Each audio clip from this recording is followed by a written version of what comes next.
In this expression, we have 3 divisions, and when we have more than one division in an expression, we have to work from left to right.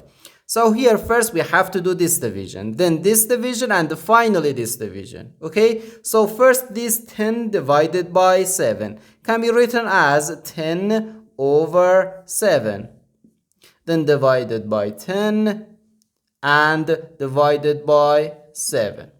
Now we have to do this division. 10 over 7 divided by 10.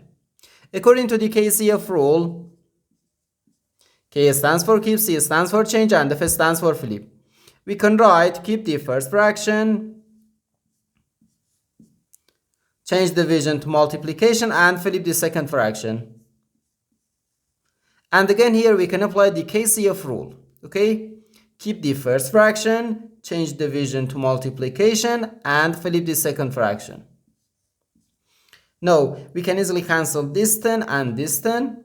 So here we have 1 over 7 times 7 gives us 49. So 1 over 49. And this is our final answer to this problem.